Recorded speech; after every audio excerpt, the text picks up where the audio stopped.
Andy Jenkins here. I am in the kitchen, actually. I'm set up because, I think I hop all over the house to do the podcast. Kind of the great thing about working from home is you really can just work anywhere, and it's so convenient. All of those things, easily distractible, of course, obviously, but I really love recording in my office because I have this massive window that overlooks just the woods and this ravine. It's 100 yards over to the nearest neighbor. The deer often come through there when I'm out recording.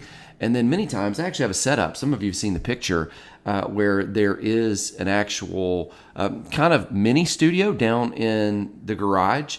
Half the garage is a shipping station where we have books and all of the materials and some t-shirts and hats. And so when you order something off the website, a lot of times it's generated there. And on one of the work tables, I found, strangely enough, that is one of the best places, one of the most undistractible or indistractable or distraction-free, whatever the case it would be, environments to record audiobooks and other types of listening driven content that we release on the website.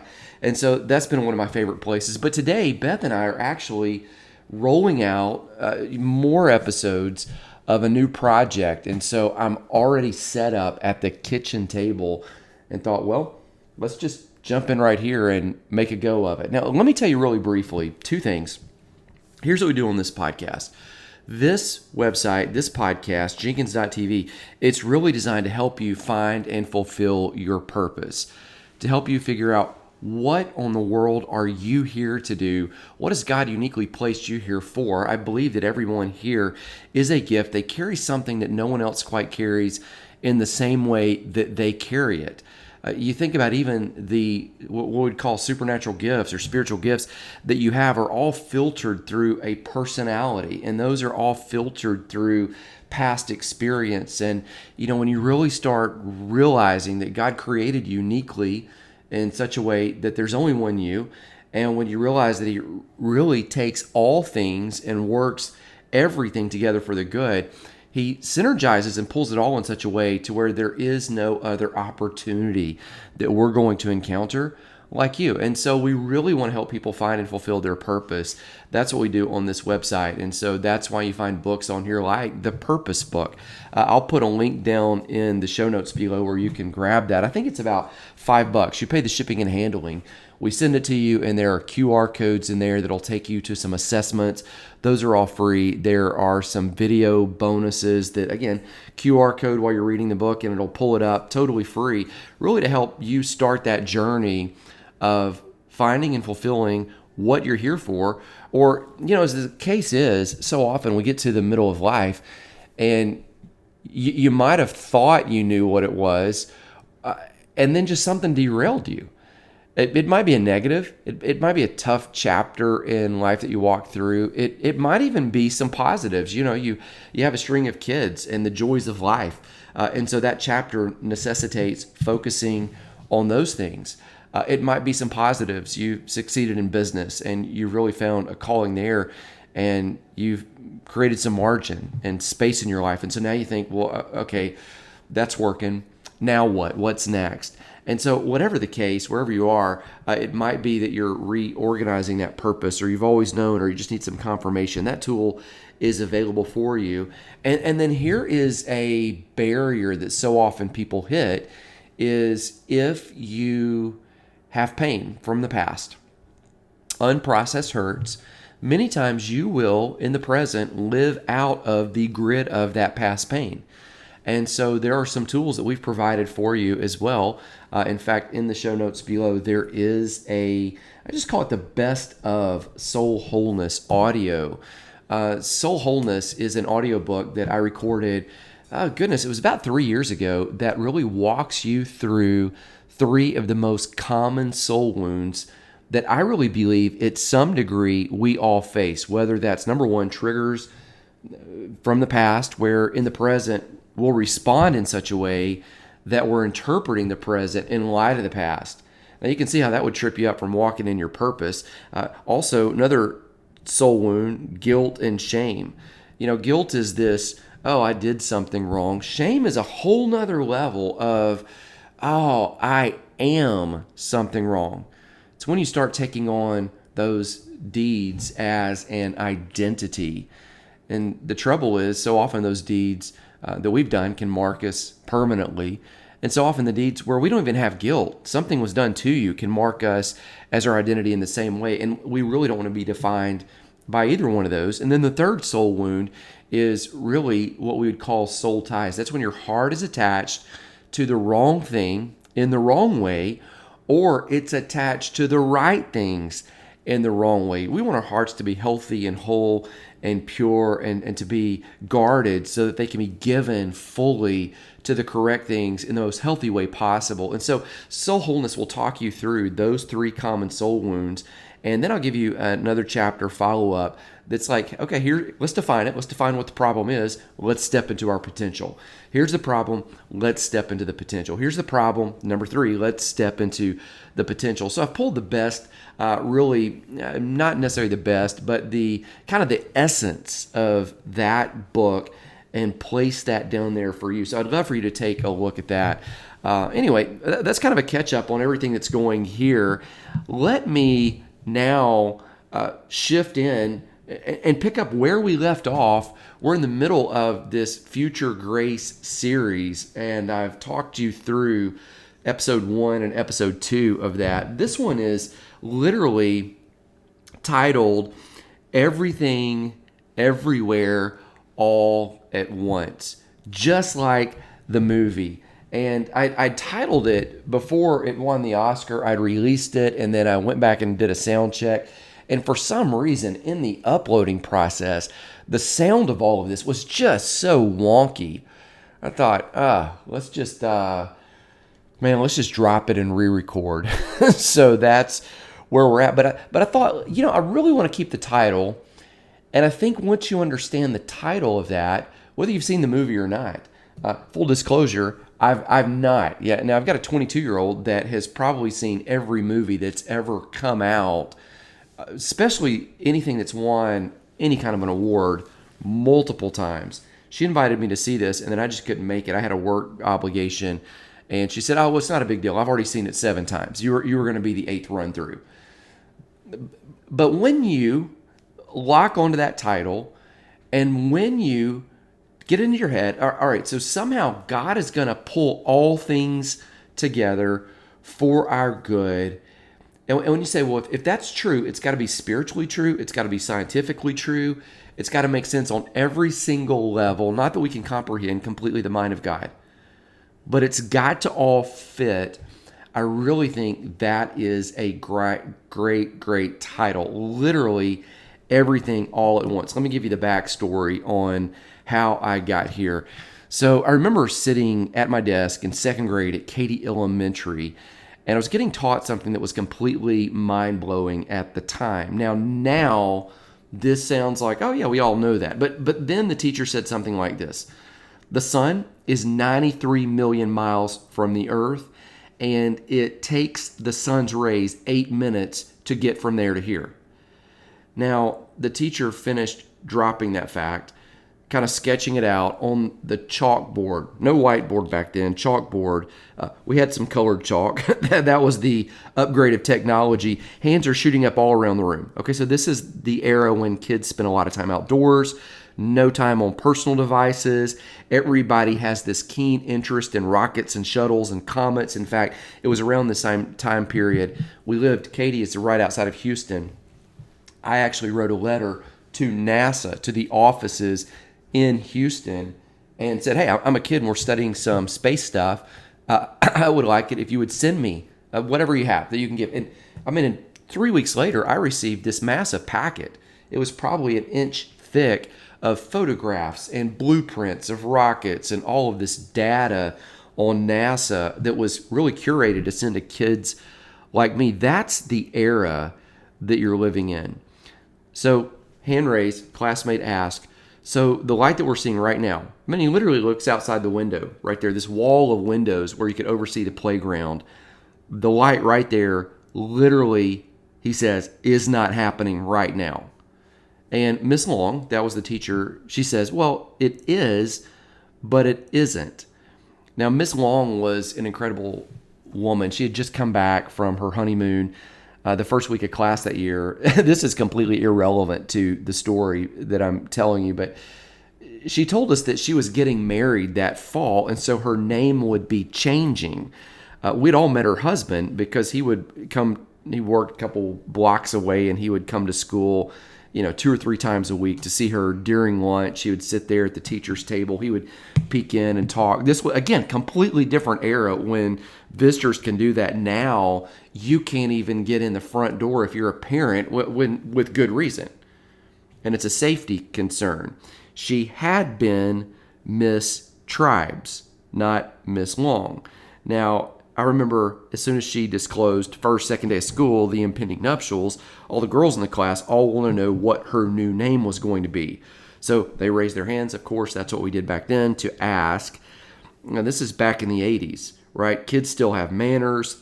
Any child could be spanked by any supervising adult. Honor seemed to rule the day in things common, such as ma'am or sir, and waiting to be called upon when you're speaking in class. So that said, when she announces this, I mean, all the kids just blurt, like there's no raise the hand on, I'm getting married. It's like, whoa, whoa, hey, and another person, hey, whoa, hey, what's your name going to be? When's the wedding? What's your dress? All these questions, I mean, from the earliest days. Well, after exhausting every name that we knew in the classroom, everybody gets in this, guys and gals, everybody, we start asking for a hint. And so she tells us 4 letters. My last name has 4 letters. Well, that didn't help. And we had already guessed 4-letter words, good 4-letter words. Can we have another hint? Well, she gives us the clue that it will move her up in the alphabet. So she's going to move from a T, Tribes, up in the alphabet, which of course is, she'll get to go first or get to go sooner in line. All the guys are thinking, well, that's not fair. I'm kind of stuck with my last name. I'm always in line where I'm in line, because we did it alphabetical a lot. And all the girls are thinking, all right, this is my turn to kind of level up.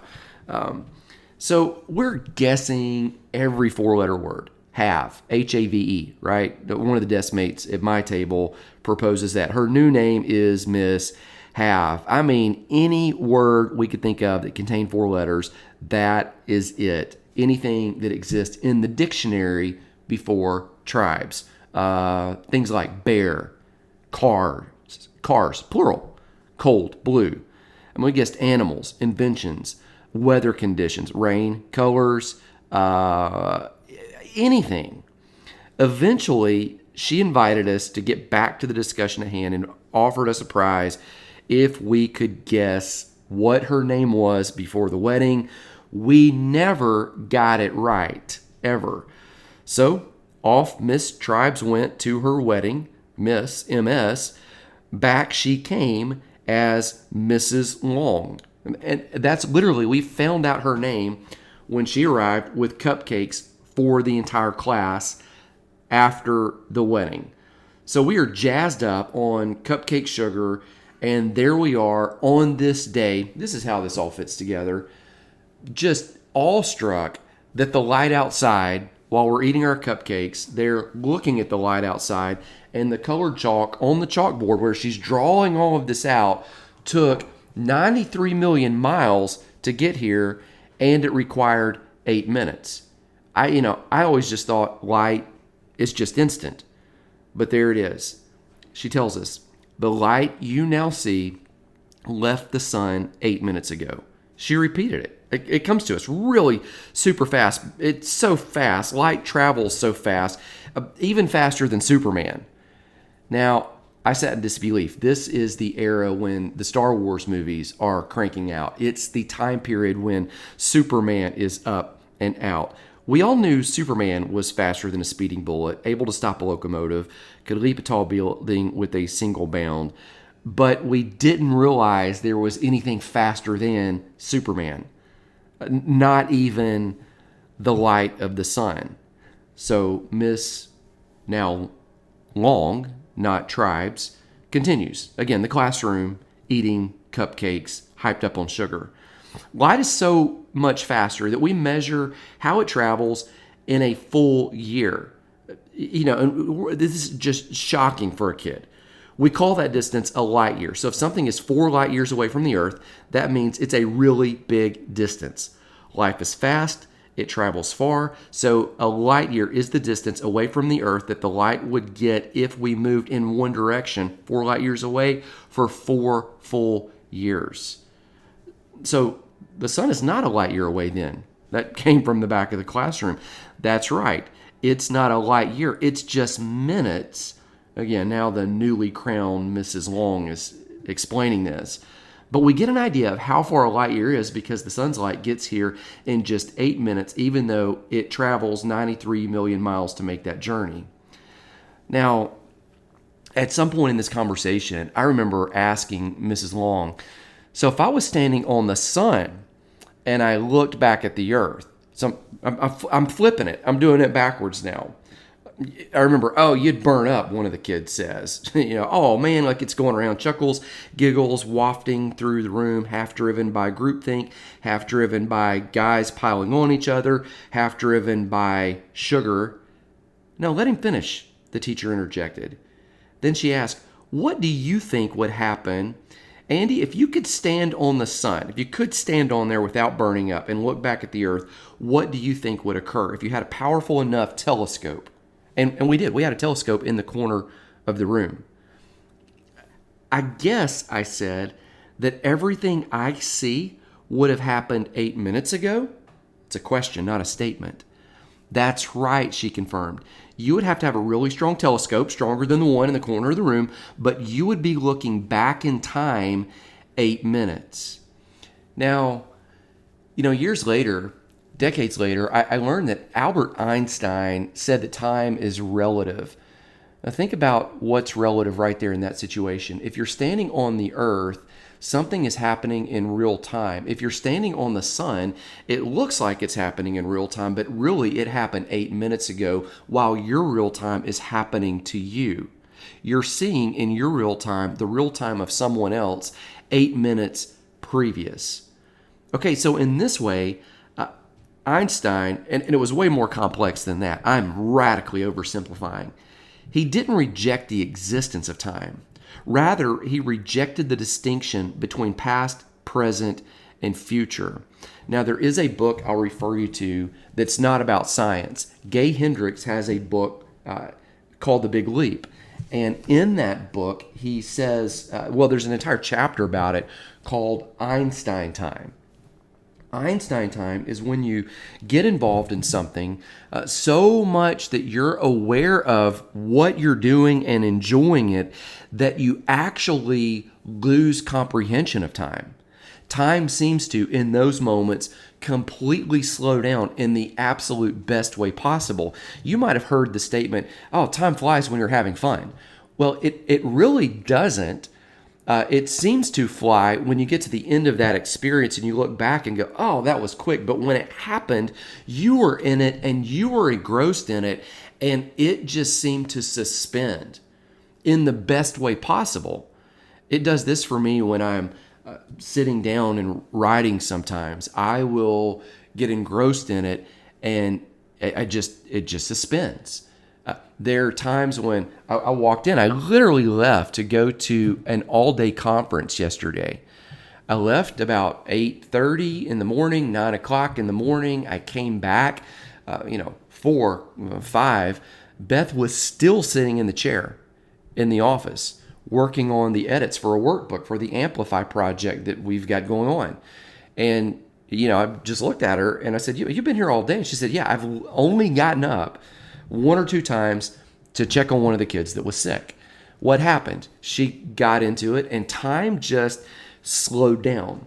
Okay, time is relevant. Now, it slowed down in a beautiful way then. If you're doing something that you don't enjoy, it will feel like, oh, man, so slow. But time is, and that kind of proves it too.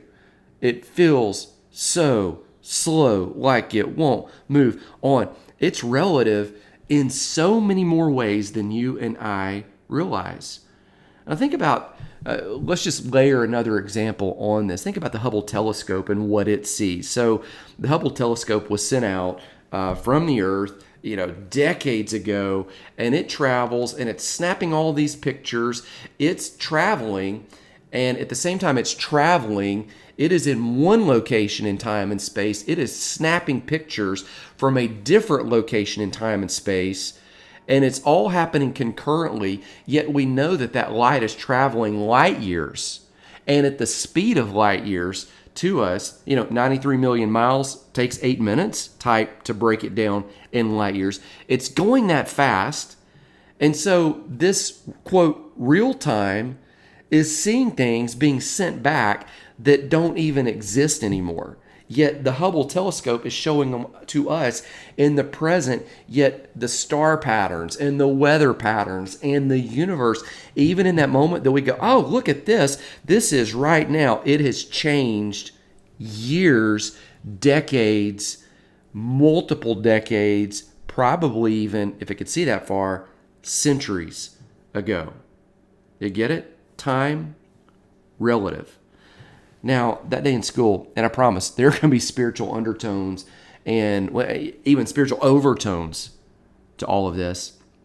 That day in school, sitting there talking about the sun while eating cupcakes from the wedding nuptials, I learned that Alpha Centauri, so Alpha Centauri is a star, it is just over 4 light years away. At that time, I did not understand that Alpha Centauri is a 3-star constellation, nor did I know that Proxima Centauri was the biggest of the 3 stars. Didn't have all those details. I only knew about the Big Dipper as the only constellation. And the only star that I knew at that time, besides the sun, which we were just baffled, oh, this is a star. The only other star I knew about was the North Star. Now, apply what I learned in school that day. After I've talked about Alpha Centauri, 4 light years away. If you could beam over, like Star Trek, just move from here to there, 4 light years away. You could warp speed it, whatever. And then turn around from Alpha Centauri and look back at the Earth with a strong enough telescope, assuming you could do that and survive it. You would see what you were doing on Earth 4 years ago. Like if you could just beam over there right now, or if somebody was there looking back at you, they wouldn't see you right now. They would see you 4 years ago. Or if you're here and you're looking at them there, you wouldn't see them there now. You would see them there, what they were doing 4 years ago. Why? Because light travels at a certain speed, really far distances. So we see it in our real time, but it really happened at a different time.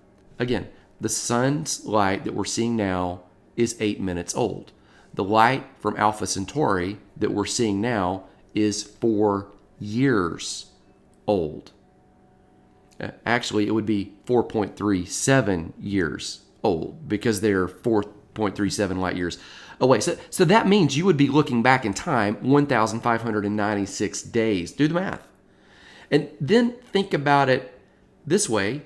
On Alpha Centauri, this actual moment in which you hold this smartphone in your hand, or the AirPods in your ear, or the steering wheel that you're driving in your car as you're listening, remember, they would not see this until 4 years from now,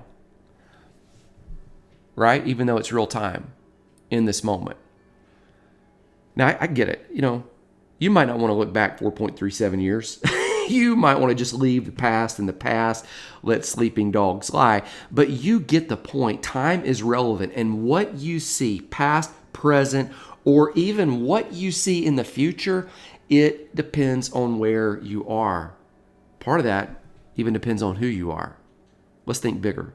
There's a planet about 300 light years from Earth that's 5 times the size of Jupiter, HD 95086b, as it's called. Let me repeat that. It's not important. HD 95086b. It's mostly gaseous, and it was discovered years ago. Now think about this. It's 300 light years away. So think about what was happening approximately 300 years ago here. So that means if somebody is on that planet, HD 95086b, if they're there right now, looking back in time 300 years ago on Earth in a telescope, what they're seeing now in their real time is, well, the Civil War hadn't yet occurred. The American Revolution wasn't yet even a thought. They are looking back at 1720-ish. Let's go farther. In the midst of the constellation Cygnus, there's a planet referred to as Einstein's planet. Officially, it is Kepler 76b. That planet sits, now catch this, approximately 2,000 light years away from Earth. So if you were standing on, or if someone else was standing on Kepler 76b right now, even though the person standing right now on HD 95086b, 300 light years away, is seeing 1720, the person on Kepler 76b, 2,000 light years away, is seeing other things right now in real time with a powerful telescope. Because why? The light from the Earth takes 2,000 years to get there. So if they have a strong enough telescope, they see it in real time, the virgin birth, Jesus turning water to wine, the lame walking, the blind seeing, the deaf hearing right this moment now. They also see, perhaps if they get a little farther, Elisha raised the widow's son back to life. Jesus raised Jairus' daughter from the dead. Lazarus walked forth from the empty tomb. Jesus rise from the dead. The saints Matthew mentions walking the streets post-mortem that I've talked about in previous episodes. Depending on where you are on the continuum of the light years away from Earth right now, it all happens at the exact same time. Even though we are years apart, we all see it concurrently. In fact, think about it even farther. If I could just find the spot 7,000 light years away, and I get it, this is controversial. Some people say, well, the universe wasn't created 7,000 years ago. It was created. I get it, right? Let's just agree to disagree. Let's just think hypothetically here. If I could see what was happening 7,000 light years away, I could turn around and look back and see God call forth everything into existence out of the void, which consequently, I think, has something to do with why the universe continues expanding.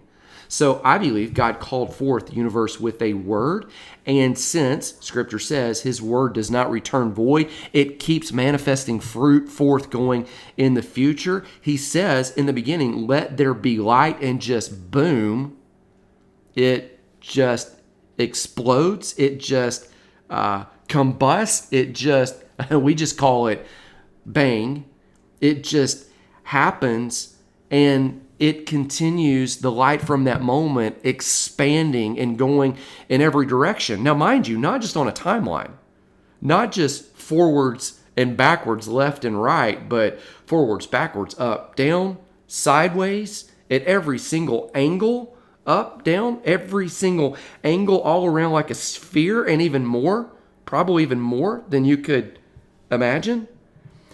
And it seems to me that this expansion would continue happening indefinitely, repeatedly, because the heavens continue declaring His glory is what Scripture says.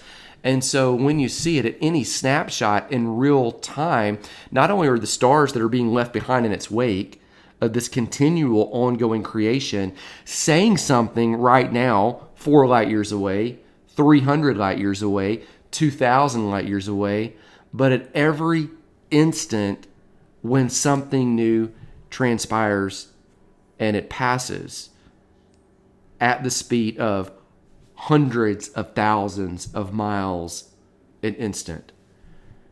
Think about it. If I could see what was happening 4,100 years ago from 4,100 light years away from here, I could look back and see Abraham being called by God the father of our faith. That's 2,100 BC-ish. That means, get this, when he spared Isaac, God spared Isaac, and Abraham was told by the angel that the Lord will provide a sacrifice, and the sacrifice of the ram was caught in the thicket there, and then the ram is sacrificed. I could see Jesus as that very sacrifice. Some people say it was on the same mountain. I could see both of those events, the prophetic declaration of it and the real-time occurrence happening in the future at the same moment if I stood on Einstein's planet. You see?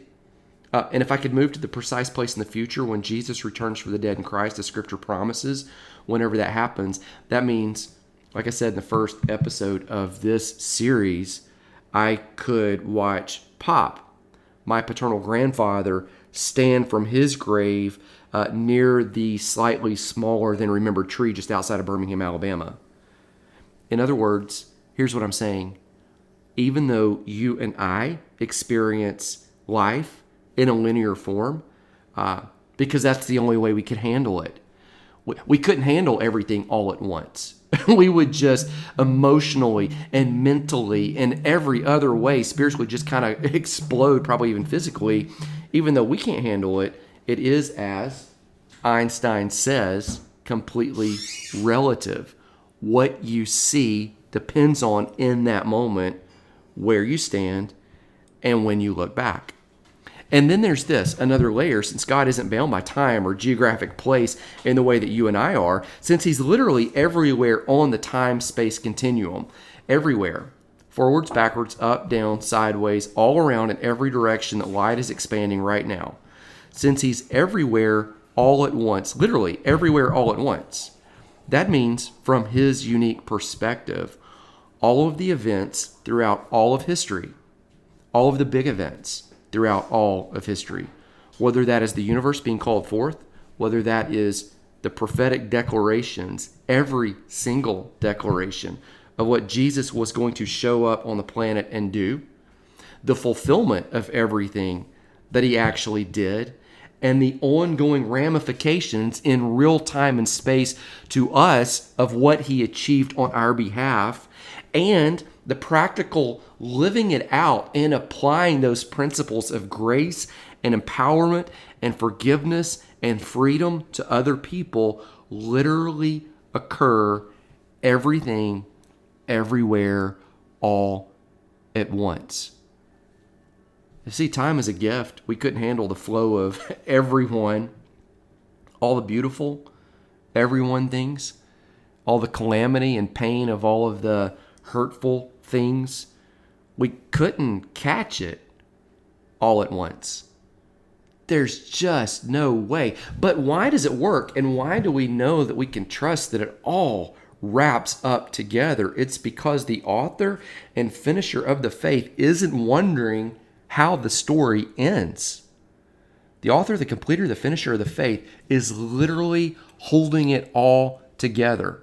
Not just the things in this moment, but the things that happen in all of history at all moments, literally holding those all together. Everything, literally, everywhere, all at once. Do you see it? My prayer for you is that it would bring you an ease amidst the pain, a hope amidst the struggle, a freedom to slow down and enjoy amidst the promises of the fun and the pleasure. Grace, peace. I'll see you in the next episode.